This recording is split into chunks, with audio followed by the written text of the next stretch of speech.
Hi guys, it's Willow, and today I thought I was going to do a vampire makeup tutorial, and I am joined here with Franklin, my child. And I was going to tell you about some vampire facts that I found. And I've got a new tripod and a little bit of different lighting today, so we'll see how it goes. Just like last time, we're going to start off with a white eyeshadow base and put that like foundation all over our face to make us look pale. It was actually pretty difficult to find vampire facts because they're pretty new from like the 18th century. I think the first mention of the actual word vampire is from 1734 or something like that.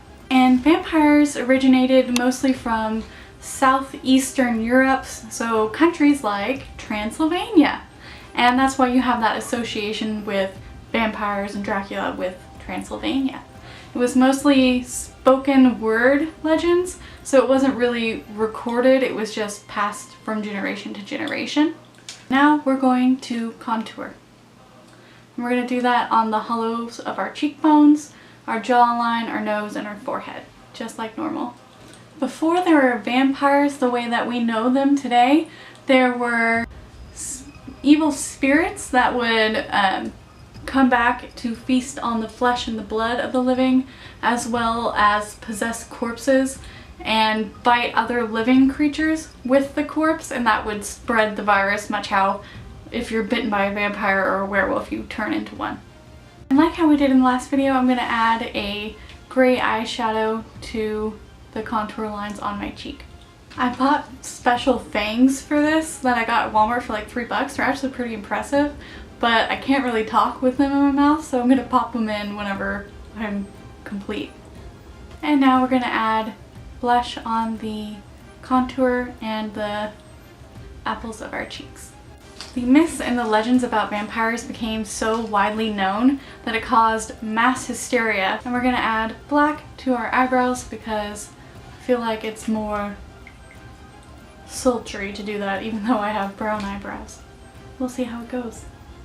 But the hysteria was so real that it was commonplace to go on vampire hunting and staking, and government officials even would join in. And I myself was very into vampires, but I never think I would have actually tried to stake one before the whole Twilight craze came in and then kind of ruined it for me, lost its appeal. Now we're going to take our red eyeshadow and we're going to put it over the whole of our eyebrow into the tear duct corner. People would even dig up the graves of suspected vampires and stake the corpse. And we're also going to bring the red underneath our eye. And now we're going to put black in the crease of our eye and underneath our eye. And probably swish it up a little bit towards our eyebrow. But as the legends of vampires and the hysteria grew, so did the ways that they tried to prevent it from happening. So they thought burying the corpse upside down, putting heavy objects on top of the grave, or leaving silver coins on the grave would ward off any evil spirit that would want to possess the corpse to use it as a vampire. And now we're going to put black eyeliner underneath our eye and bring it all the way up to our tear line and try to smudge it out for a smoky effect. They also developed ways to defeat vampires once you stumbled upon one, such as garlic, rosaries, crosses, pretty much everything you think of nowadays they used. They also used wild roses, hawthorn plants, and mustard seeds. And before they were sort of turned into these glamorous, romanticized creatures like you get with the story of Dracula, they were actually supposed to look like corpses without the fangs, and they would be very swollen and purple, kind of like a leech or a tick. And usually they would even have a little bit of blood coming from their mouth from sucking the blood and eating the flesh of their victims. That's super creepy. And experts believe that most of the vampire sightings that you would get back then were more likely cases of rabies or early burials. And early burials were pretty common around that time. They didn't have the same kind of technology we had to really determine that someone was dead. And now we're going to do our winged eyeliner. We're going to make it pretty long, and we're going to start from the corner of our eye and make a line up towards the end of our eyebrow. And the first book written about vampires was actually not Dracula. It was a book called Vampire, spelled with a Y, by John Polidori. I'm going to spell that down here so that you guys can read it, because I'm not sure I'm pronouncing that right. Pretty sure I'm butchering it. And of course Dracula came along and that popularized it even more and made them more of a romantic, mysterious creature of the night than they were before. And he was supposedly based off of Vlad the Impaler, which was a guy who would take over kingdoms and impale his enemies on sticks. And then people also think that Elizabeth of Bathroy was a vampire as well, because she would bathe in the blood of young women to regain her own youth. The thing I want to try is adding a white line like we do our gold eyeliner. But I've never attempted it before, so we'll see how it goes. And now, of course, our mascara and fake eyelashes. Nowadays there are people that are starting sort of a new movement within the vampire lore.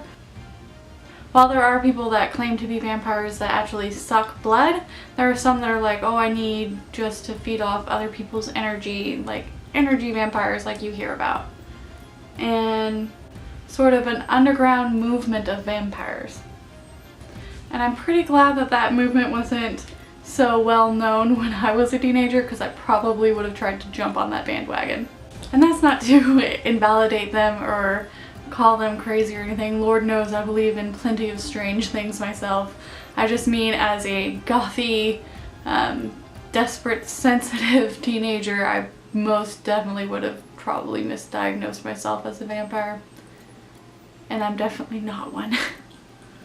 Now we're gonna add the dark red lipstick. I think there's actually a guy on YouTube that talks about it. I can't remember his name right now. I think he owns either a shop or a club down in Texas. I'm sure you can find him on here if you look up like real vampires or something. And time for the fangs. Hopefully we don't smudge up our lipstick. I think that they're a little bit big for my mouth. We'll just pretend that the red lipstick that just got all over them is blood. This is the look.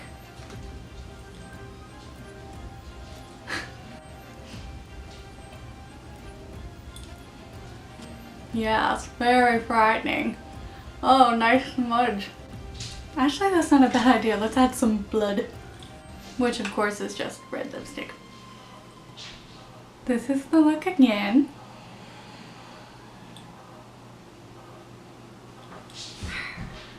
Do I look like a sultry vampire with the lips? Alright, I'm gonna take these out, guys.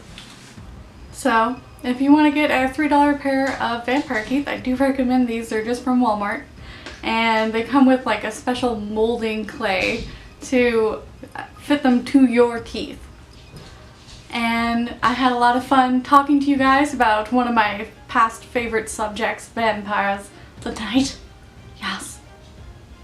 I'll see you guys next time, and I hope that you take a moment to like or subscribe, or talk about if you loved vampires as a teenager like me, or if you have any knowledge about those modern vampires that you hear about a lot on the YouTube. And thank you guys for watching. I'll talk to you next time. Bye.